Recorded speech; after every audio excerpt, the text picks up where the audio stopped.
No tērā wiki I runga I a toa o Aotearoa, ko te iri rākau te wero nui e ngau kino nei I te Mauri a ngā toa.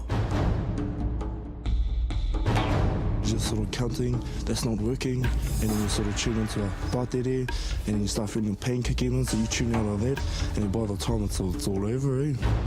My forearms were on fire, and I could feel it burning, and I was just like, yeah, man, this is it.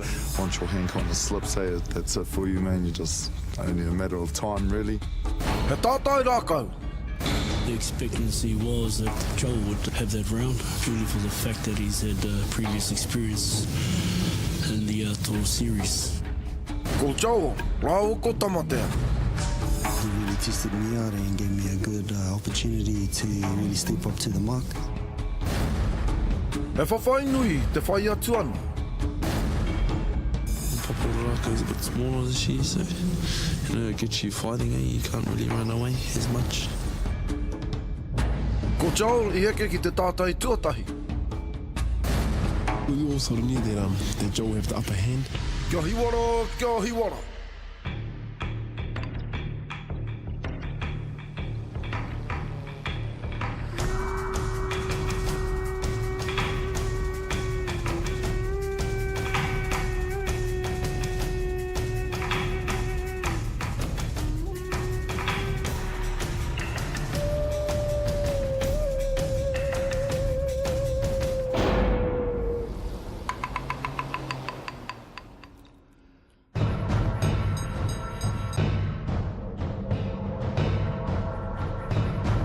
Learn more about being a Toa and what it actually really means. Everyone's getting a bit more serious, everyone's starting to train now. Fellas are saying, oh, I can't wait to get your blinking number on there, you know.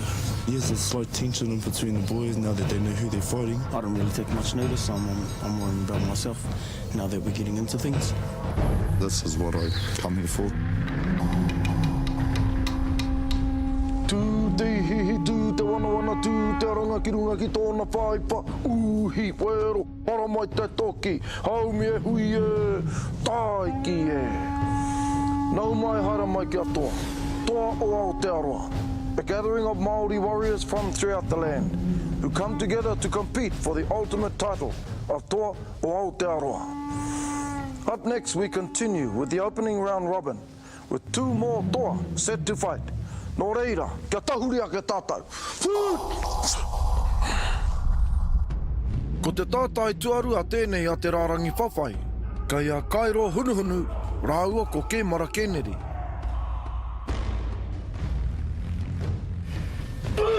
He toa pakari ngā toa tokorua nei, kua rite nei ki te whawhai. He tohu pea, he whawhai nui kai te haere.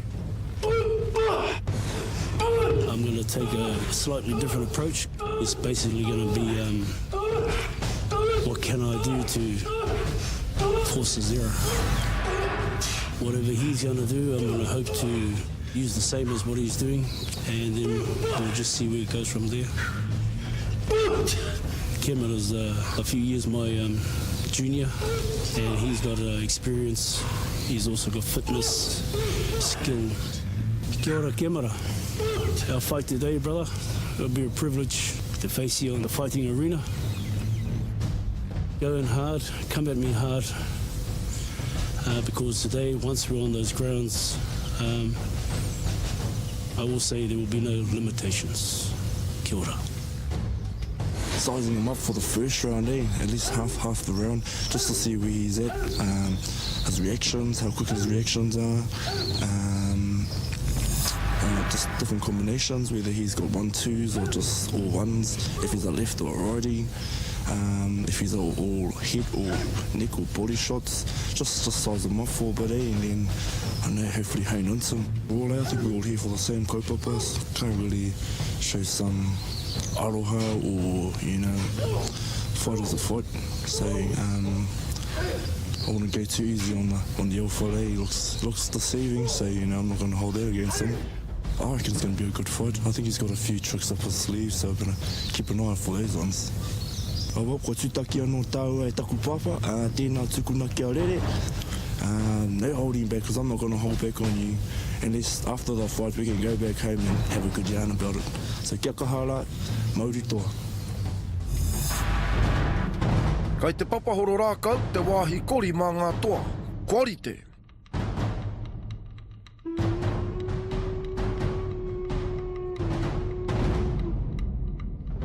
He ngā toa, haramai. Cairo might come out flying, yeah, up to. I think they've taken it quite seriously there. I noticed they both didn't have lunch today, so I think they're looking to perform to the best of their abilities. I'm guessing here, but they've probably got the same style, so it's just whoever's got the better tricks up their sleeves is probably going to come out better off. Tua! Ko Cairo tērā e maupango ana. Ko Kemara te kakawhero. Ko tīmata te wahanga tuatahi. Ko Kemara te tuatahi, ka piro atu.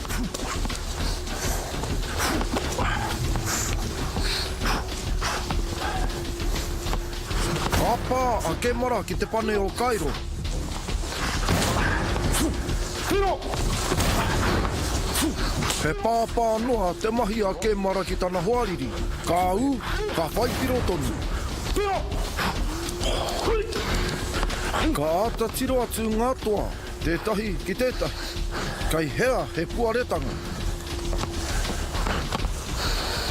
He kahara! Ka aru atu a Kemara, he oi ki hai.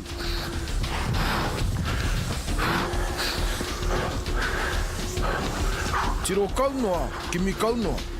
Ka tau anō ki te taha upoko o Cairo.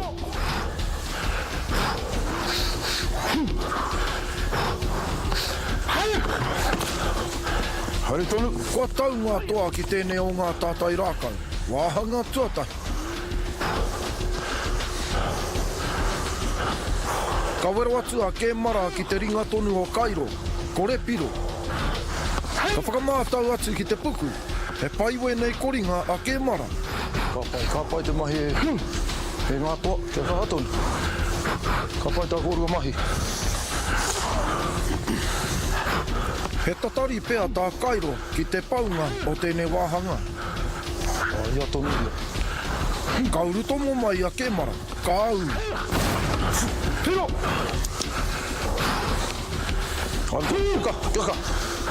Ka hoki anō ngā toa ki wainga pū o te mara.